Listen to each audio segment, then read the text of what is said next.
is my son? Yes. How can you be sure, Courtney? Joe, I can count. You weren't sleeping with John? Neil was conceived when you followed me to Europe. Before John and I started sleeping together.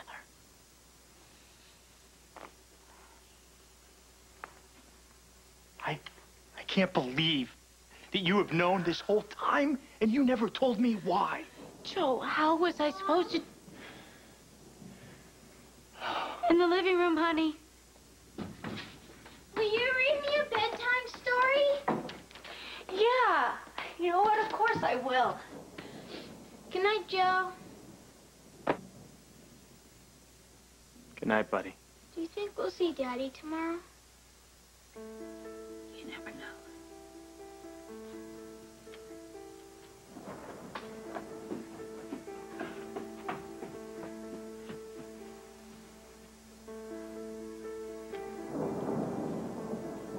You're staying tonight, right? Absolutely. There's this chair on the other side of the room that I'll be sleeping in.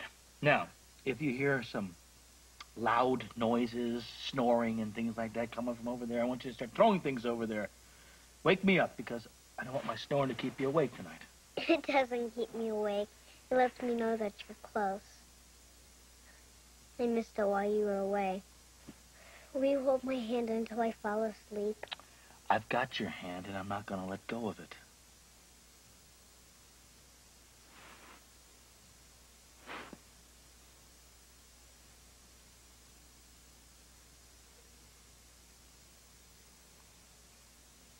See you tomorrow, Daddy. I'll see you tomorrow.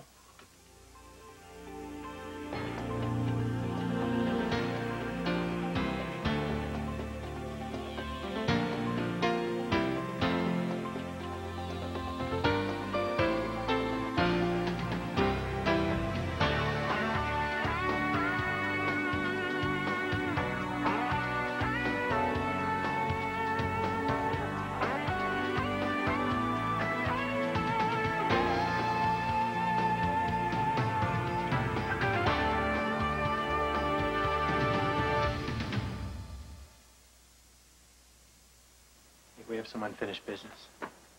Joe, now really isn't the time. You dodged me all last night, Courtney. Now is exactly the time. How come you never told me about Neil before yesterday? I didn't tell you when I got pregnant because I foolishly thought I was in love with John. Did you tell him the truth? No. So he has no idea. When Neil got sick and the doctor started doing blood work, John found out it was biologically impossible for him to be the father. Is that why he divorced you? Yes. But John doesn't know about you, Joe. No one does. You could have told me the truth when you came back to Port Charles. In fact, I asked you point blank. Why did you lie to me? Joe, Neil had leukemia. I thought he was going to die. He was under enough pressure without telling me. You could have Dad told wasn't me. his dad. You could have told me. I do have a right to know. You were with Karen. What was I supposed to say? Hey, nice girlfriend. By the way, congratulations, you have a son. You know, that would have been fine. At least I would have known the truth.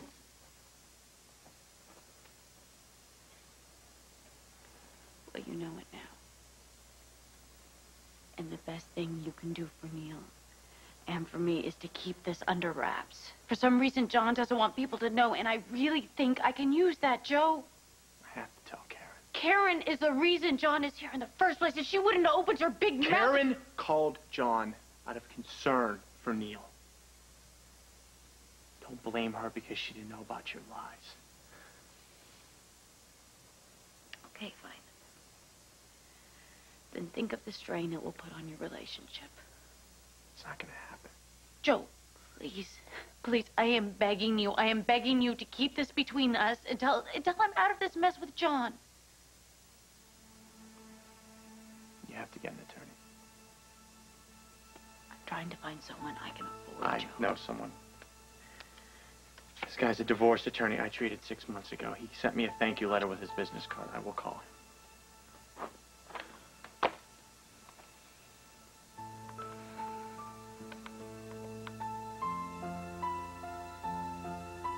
Bennett Devlin, Grace Sullivan, Jake Marshak, and Cassandra May. We are here today to find justice for these 4 people brutally murdered at the hands of the defendant, Dr. Julie Devlin. We know the first crime, the murder of Bennett Devlin, was a crime of passion. Julie became enraged upon learning that her father had an affair with her brother's girlfriend, an affair which led to the brother's suicide. Her rage overcame her, and she plunged her pen into his chest. Only Julie Devlin's fingerprints were found on that pen, and strands of her hair were found lodged in her father's cufflink. Julie had no alibi for the murder. She immediately asked for representation. Julie Devlin became the prime suspect, and that's why she had to kill again, to try and divert attention away from herself. Because a Bennett Devlin-like character was the first one killed in Kevin Collins' book, General Homicide, she decided to use this book as her blueprint for murder. But she didn't plan on an eyewitness to her second killing. You heard Victor Collins on the stand positively identified Julie Devlin as the woman he saw strangling the life out of Grace Sullivan. And where did Julie tell the police she was during that murder? Off somewhere by herself. Again, no alibi. She was forced to take a drastic step. She overdosed herself with morphine to make it look like the killer was after her. But the police weren't fooled. She was still the prime suspect, so she had to kill again. This time, it was Jake Marshak. She tried to make it look like a suicide. She even wrote a phony suicide letter in which Jake confessed to the murders. But an autopsy report proved that Jake didn't die by his own hand. And where was she at the time of Jake's murder? Off somewhere by herself. Again, no alibi. Which brings us to Cassandra May. She died while Julie was with several other interns. Finally, an alibi, right? Wrong. Dr. May was the victim of cyanide poisoning, which would have been administered to her 2 hours before she died. We know that the only appointment Dr. May had listed on her schedule for those 2 hours was a consultation with Julie Devlin. The evidence points conclusively to the defendant as the killer. Don't be fooled by her pleasant looks and genteel appearance. She murdered 4 innocent people. It's up to you to make her pay for her crimes. When is the doctor getting here? Any minute now. I'm nervous. Good morning, Serena. How are you feeling? Ready to get these bandages off. That's right. Let's not waste any time, then. Do you think I'll be able to see? We'll know soon enough. Hey, girlfriend. Steve, you made it. I would not have missed this for anything.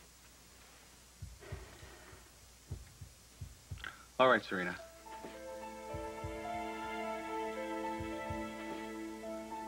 Now open your eyes slowly and tell me what you see.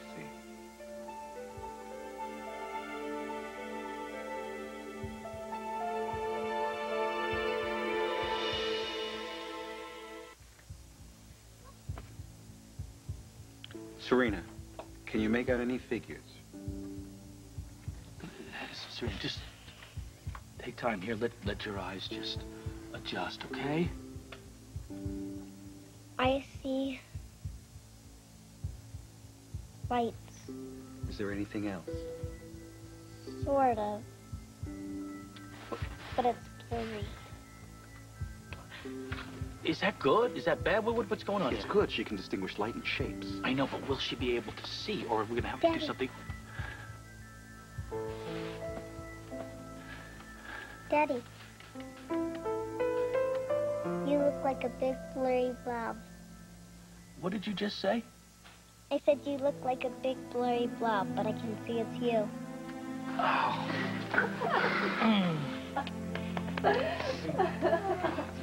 Lucy.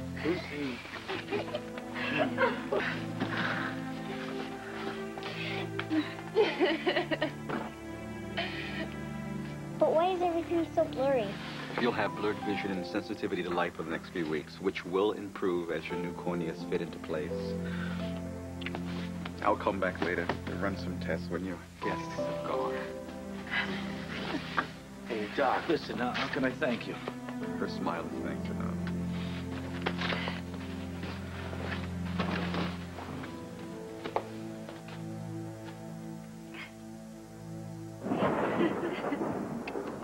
Okay, well, Joe filled me in on some of the details about your divorce, but I have a few questions about the custody settlement.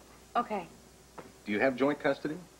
Yes, but I have physical custody. Neil is with me. But John has decisions about major things like vacations, schooling, stuff like that. Now, you came to Port Charles for medical attention for Neil, and you decided to stay now, correct? Yes, that's right. Did your ex-husband agree to this arrangement? No. I was supposed to give John 60 days written notice before leaving town, but I didn't. Doesn't moving come under the category of major decision? Look, you don't understand. John Kanellos is not Neil's biological father. So does he have any legal rights to Neil? Biology doesn't enter into it, Joe. Legally, John Kanellos is Neil Kanellos' father, and he's well within his rights to challenge the custody agreement. This guy is a jerk. I mean, Neil had leukemia, and he didn't even come to visit him. Doesn't matter. Courtney is in contempt of court because she broke the custody agreement when she took off with Neil without consent.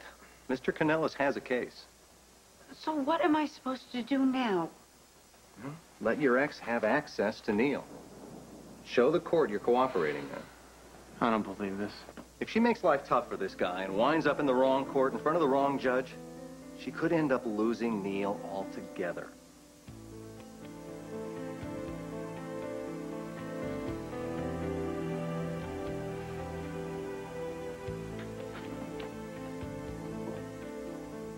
This case should never have been brought to trial. It is the state's duty to prove guilt beyond a reasonable doubt. And yet, as we have seen, there are a myriad of unanswered questions. What was Eve Lambert's bracelet doing beside Bennett Devlin's body? Why did Scott Baldwin pick it up without telling the police? And then, along with Eve Lambert, throw that important piece of evidence into the river. Why did Eve Lambert and Chris Ramsey lie about being together at the time Devlin was killed? Now, certainly, if anybody wanted Bennett Devlin dead, it was Eve Lambert. I mean, he had harassed and humiliated her. And just before he was murdered, he had threatened to expose her past as a prostitute. She even admitted that he struck her.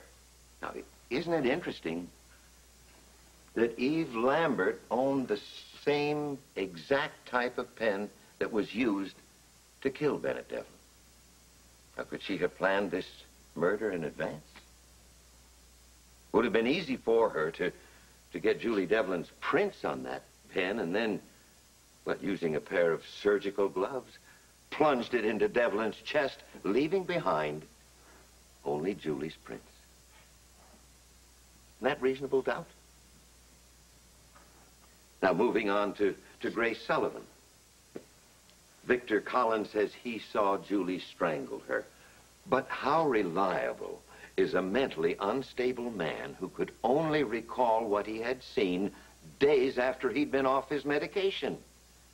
I mean, can you reasonably convict a person on such a shaky identification? And who was the first person to find Grace's body? Eve Lambert, who had no alibi of her own for the time of that death. Now, there is no question that Julie Devlin was given an overdose of morphine. But when the empty morphine bottle turned up, where was it found? In Eve Lambert's medical bag. And we all heard testimony that Eve was a whiz with ropes and tying knots. And the police found rope fibers in Eve Lambert's suitcase that matched the rope with which Jake was hung. Is that reasonable doubt? And cyanide, the very same poison that was used to murder Dr. May, was found hidden behind the baseboard in Eve Lambert's former room. Now, isn't all of that reasonable doubt of my client's guilt? Well, I certainly believe it is. And I have faith that this jury will go into that jury room and do the right thing and find Julie Devlin not guilty.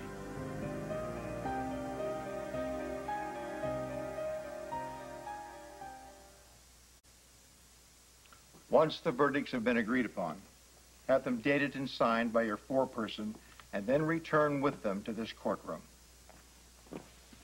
Court is adjourned. I'm so grateful for all you've done. I couldn't have had a better defense. Let's go. Hey, thanks for being here. Everything's gonna be fine. You'll see. Have the bandages come off? Yes. Serena can see. She can see. It's blurry. God. It's blurry at first, but she can see. Well, I'm going to give her a call. Okay. Karen, that's terrific news.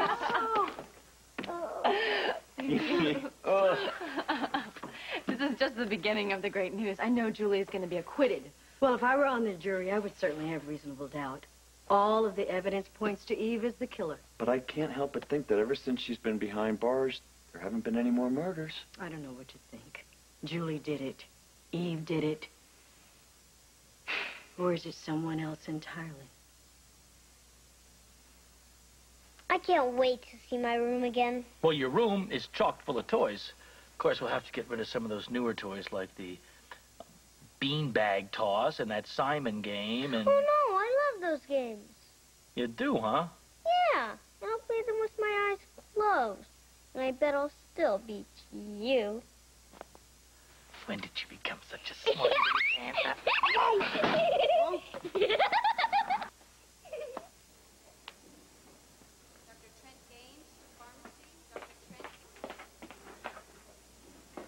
I was just watching Scott and Serena.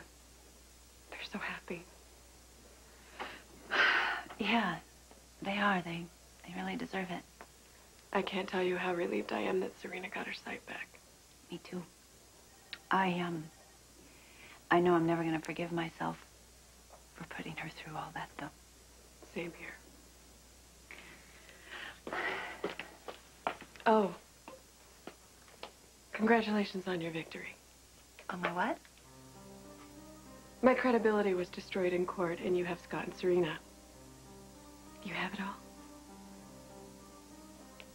No, actually, from where I stand, I don't. I lost Kevin, and I lost the person that I love more than anything in this whole world, so, I really don't believe anybody benefits from any of this.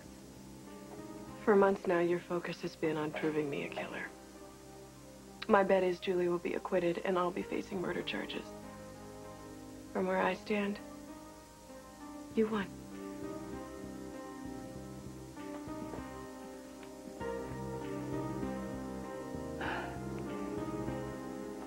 I just really hate the thought of letting John back into Neil's life. According to the attorney, you don't have much of a choice. This is such a mess, Joe. A mess of your making, Courtney. Look, I know I made a mistake, but what's done is done, and now I really just want to do what is best for Neil. You could have told me you were pregnant before you married John. You know, that probably would have been the best thing for Neil. Joe, how could I do that? I was the one who walked out on us. It wouldn't have been fair of me to push you away and then tell you I was pregnant. You know I would have wanted to participate in my child's life. I thought I was doing the right thing by you. And now I am just asking you to do the right thing by Neil. And keep this secret from everyone. Courtney. I thought I was going to need a boat to get here. Oh, wow. Hey, honey. Hey. Serena can see. Oh, that is so wonderful. I'm so sorry. I wanted to be there when her bandages came off. Oh, it's okay. I know you've been going through a lot here. So, what have you guys been up to? Oh. Nothing. Nothing. It's wonderful news about Serena. Mm.